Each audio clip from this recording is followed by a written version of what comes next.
Halo, saudaraku semua, selamat berjumpa kembali dalam konten Sandi Sularso Law Channel. Kali ini konten saya akan memuat mengenai demokrasi dalam sistem kenegaraan dan pemerintahan. Kebetulan Indonesia adalah memakai negara republik yang memakai sistem demokrasi dalam pemerintahannya.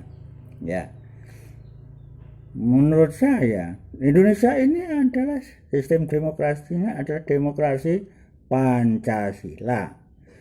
Jadi dalam penyelenggaraan negara dan pemerintahan tidak boleh keluar dari sila-sila dalam Pancasila, yaitu 5 sila. Ya, tidak boleh keluar dari situ untuk mewujudkan tujuan negara yang ada dalam alinea keempat Undang-Undang Dasar 1945. Ya, dalam mewujudkan itu harus berdasarkan pada Pancasila. Ya. Apa tujuan daripada demokrasi? Ya, sebelum saya jelaskan lebih lanjut, demokrasi itu apa? Itu demokrasi. Demokrasi berarti adalah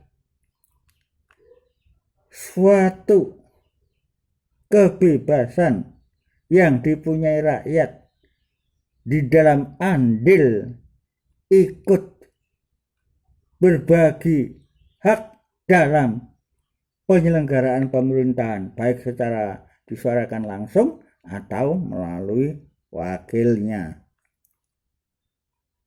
Jadi rakyat di sini bebas berekspresi dan berpendapat.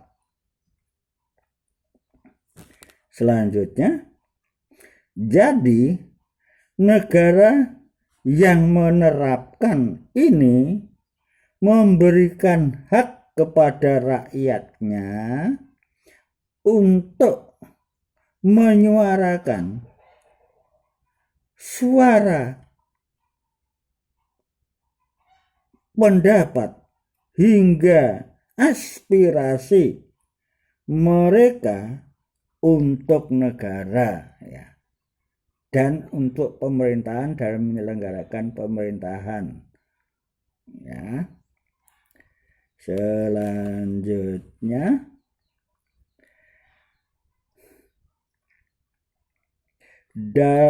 dasar Pancasila ini yang dianut Indonesia, ya,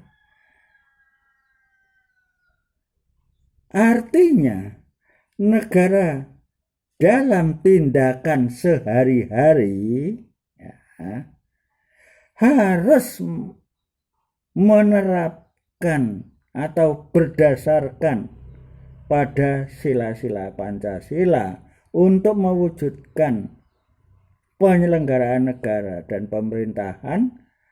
Untuk mencapai tujuan negara itu harus sesuai dengan sila-sila dalam Pancasila, sesuai tujuan negara yang tertera dalam alinea keempat pembukaan Undang-Undang Dasar 45. Jadi tidak boleh keluar dari koridor Pancasila.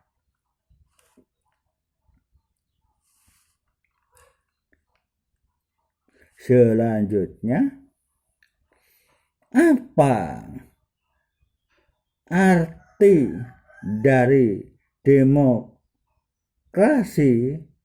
secara etimologis?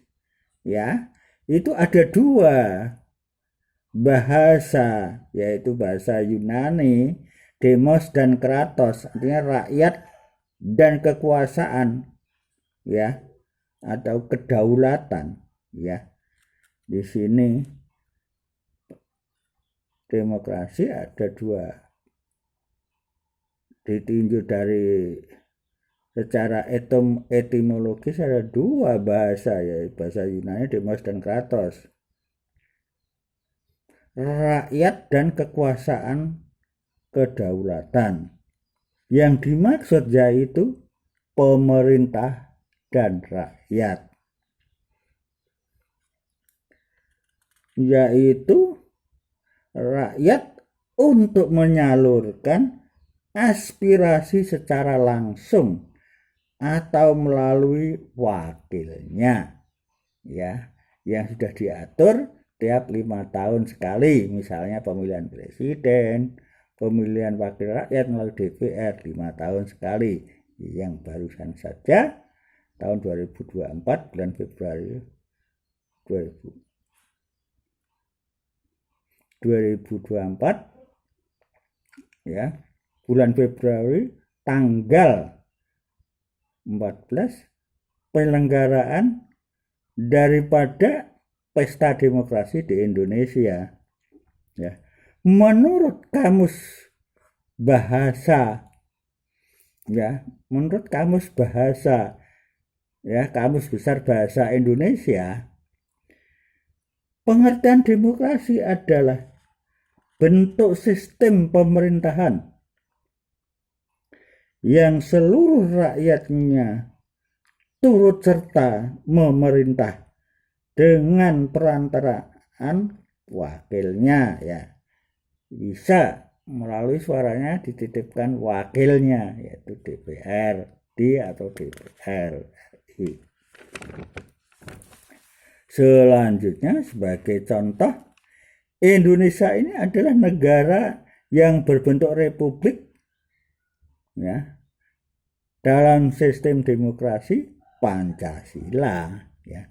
Jadi dalam penyelenggaraan negara dan pemerintahan tidak boleh keluar dari Pancasila, yaitu 5 sila dalam Pancasila, ya.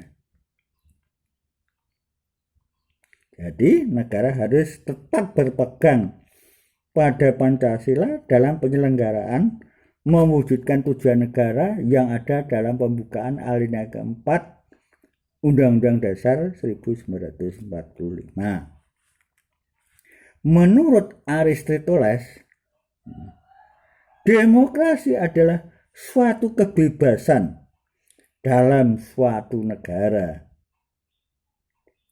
Kebebasan saling membagi kekuasaan, atau menurut Aristoteles, pemerintahan itu adalah dari rakyat dan untuk rakyat. Apa tujuan demokrasi?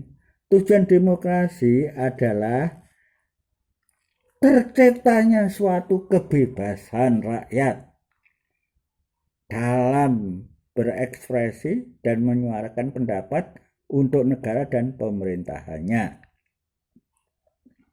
2. Menciptakan keadilan, ya, sesuai dengan tujuan negara dalam pembukaan Undang-Undang Dasar 1945 alinea 4. Yang ketiga, rakyat berperan dalam pemerintahan, bisa menyuarakan secara langsung ataupun melalui wakilnya, yaitu melalui DPR. Jadi DPR yang mengontrol eksekutif, ya, untuk menyelenggarakan pemerintahan sesuai dengan Pancasila, ya, untuk mencapai tujuan seperti tertuang dalam alinea keempat pembukaan Undang-Undang Dasar 1945. Demikian saudara sekalian apa yang saya sampaikan tentang demokrasi. Mudah-mudahan dapat dimengerti, dan terima kasih atas perhatian saudara semua. Thank you, sampai jumpa dalam konten Sandi Suarso yang akan datang. Terima kasih.